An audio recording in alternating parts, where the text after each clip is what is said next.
Chapter 2. The Pool of Tears. "Curiouser and curiouser!" cried Alice.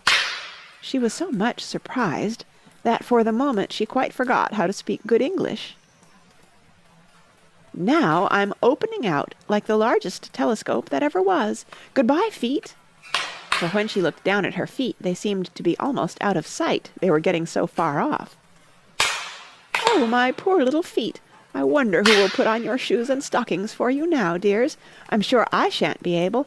I shall be a great deal too far off to trouble myself about you. You must manage the best way you can. But I must be kind to them," thought Alice, "or perhaps they won't walk the way I want to go. Let me see.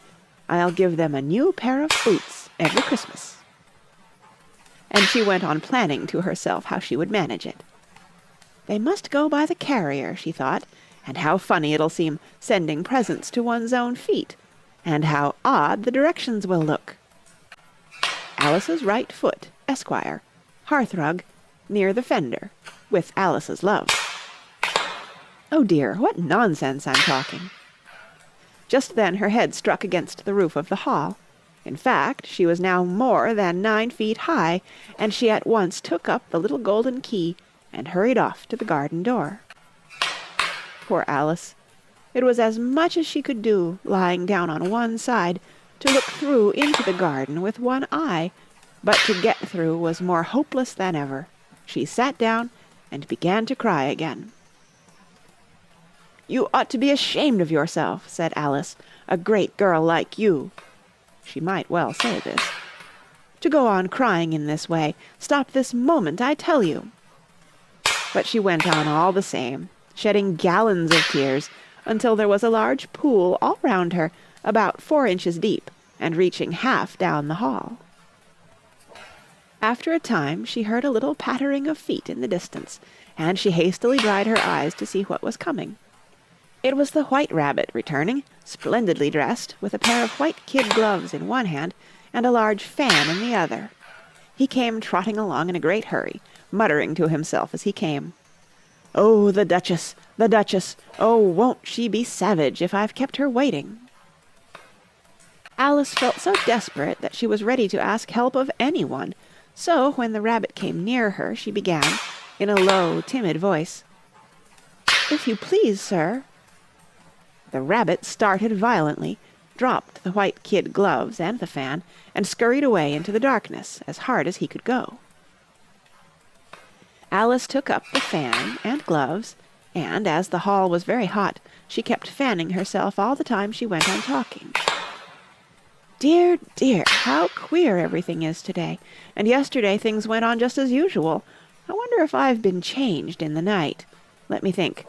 Was I the same when I got up this morning? I almost think I can remember feeling a little different. But if I'm not the same, the next question is, who in the world am I? Ah, that's the great puzzle." And she began thinking over all the children she knew that were of the same age as herself, to see if she could have been changed for any of them. "I'm sure I'm not Ada," she said, "for her hair goes in such long ringlets, and mine doesn't go in ringlets at all. And I'm sure I can't be Mabel, for I know all sorts of things, and she knows such a very little. Besides, she's she, and I'm I, and, oh dear, how puzzling it all is. I'll try if I know all the things I used to know. Let me see. 4 times 5 is 12, and 4 times 6 is 13, and 4 times 7 is... Oh dear, I shall never get to 20 at that rate. However, the multiplication table doesn't signify. Let's try geography. London is the capital of Paris, and Paris is the capital of Rome, and Rome... No, that's all wrong, I'm certain. I must have been changed for Mabel. I'll try and say, how doth the little? And she crossed her hands on her lap as if she were saying lessons, and began to repeat it, but her voice sounded hoarse and strange, and the words did not come the same as they used to do. How doth the little crocodile improve his shining tail, and pour the waters of the Nile on every golden scale? How cheerfully he seems to grin, how neatly spread his claws, and welcome little fishes in, with gently smiling jaws. I'm sure those are not the right words," said poor Alice, and her eyes filled with tears again as she went on. "I must be Mabel after all, and I shall have to go and live in that poky little house, and have next to no toys to play with, and oh, ever so many lessons to learn. No, I've made up my mind about it. If I'm Mabel, I'll stay down here. It'll be no use their putting their heads down and saying, 'Come up again, dear.' I shall only look up and say, 'Who am I, then? Tell me that first, and then, if I like being that person, I'll come up. If not, I'll stay down here till I'm somebody else. But, oh dear," cried Alice with a sudden burst of tears, "I do wish they would put their heads down. I am so very tired of being all alone here." As she said this, she looked down at her hands, and was surprised to see that she had put on one of the rabbit's little white kid gloves while she was talking. "How can I have done that?" she thought. "I must be growing small again." She got up and went to the table to measure herself by it, and found that, as nearly as she could guess, she was now about 2 feet high, and was going on shrinking rapidly. She soon found out that the cause of this was the fan she was holding, and she dropped it hastily, just in time to avoid shrinking away altogether.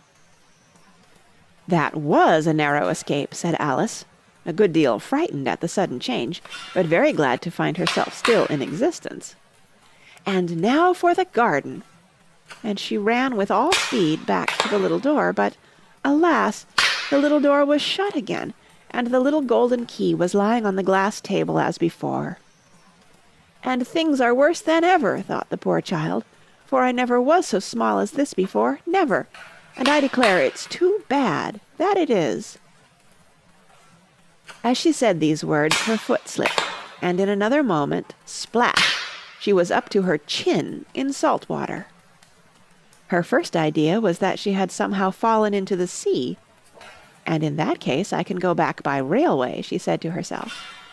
Alice had been to the seaside once in her life, and had come to the general conclusion that wherever you go to on the English coast, you find a number of bathing machines in the sea, some children digging in the sand with wooden spades, then a row of lodging-houses, and behind them a railway station.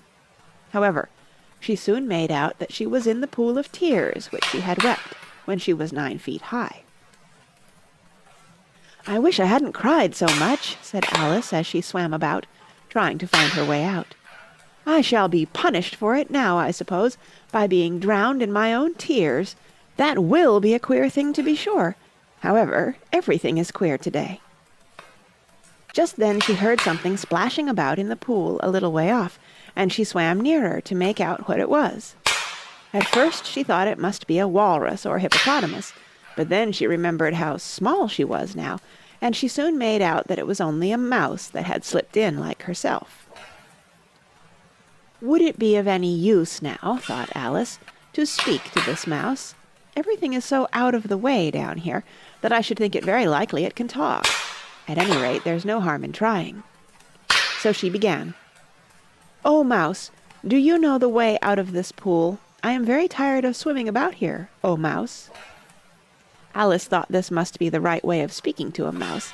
She had never done such a thing before, but she remembered having seen in her brother's Latin grammar, "A mouse, of a mouse, to a mouse, a mouse, oh mouse." The mouse looked at her rather inquisitively, and seemed to her to wink with one of its little eyes, but it said nothing. "Perhaps it doesn't understand English," thought Alice.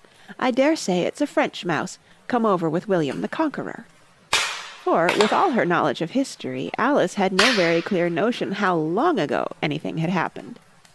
So she began again, "Où est ma chatte?" which was the first sentence in her French lesson book. The mouse gave a sudden leap out of the water, and seemed to quiver all over with fright. "Oh, I beg your pardon," cried Alice hastily, afraid that she had hurt the poor animal's feelings. "I quite forgot you didn't like cats." "Not like cats!" cried the mouse in a shrill, passionate voice. "Would you like cats if you were me?" "Well, perhaps not," said Alice in a soothing tone. "Don't be angry about it. And yet I wish I could show you our cat, Dinah. I think you'd take a fancy to cats, if you could only see her. She is such a dear, quiet thing," Alice went on, half to herself, as she swam lazily about in the pool. "And she sits purring so nicely by the fire, licking her paws and washing her face, and she is such a nice soft thing to nurse, and she's such a capital one for catching mice. Oh, I beg your pardon," cried Alice again, for this time the mouse was bristling all over, and she felt certain it must be really offended. "We won't talk about her any more, if you'd rather not." "We, indeed!" cried the mouse, who was trembling down to the end of his tail. "As if I would talk on such a subject! Our family always hated cats. Nasty, low, vulgar things. Don't let me hear the name again." "I won't, indeed," said Alice, in a great hurry to change the subject of conversation. Are you fond of dogs?" The mouse did not answer, so Alice went on eagerly. "There is such a nice little dog near our house I should like to show you. A little bright-eyed terrier, you know, with oh, such long curly brown hair, and it'll fetch things when you throw them, and it'll sit up and beg for its dinner and all sorts of things. I can't remember half of them. And it belongs to a farmer, you know, and he says it's so useful it's worth £100. He says it kills all the rats and—" "Oh dear," cried Alice in a sorrowful tone, "I'm afraid I've offended it again." For the mouse was swimming away from her as hard as it could go, and making quite a commotion in the pool as it went. So she called softly after it, "Mouse dear, do come back again, and we won't talk about cats or dogs either if you don't like them." When the mouse heard this, it turned round and swam slowly back to her. Its face was quite pale, with passion, Alice thought, and it said in a low, trembling voice, "Let us get to the shore, and then I'll tell you my history, and you'll understand why it is I hate cats and dogs." It was high time to go, for the pool was getting quite crowded with the birds and animals that had fallen into it. There were a duck and a dodo, a lory and an eaglet, and several other curious creatures. Alice led the way, and the whole party swam to the shore.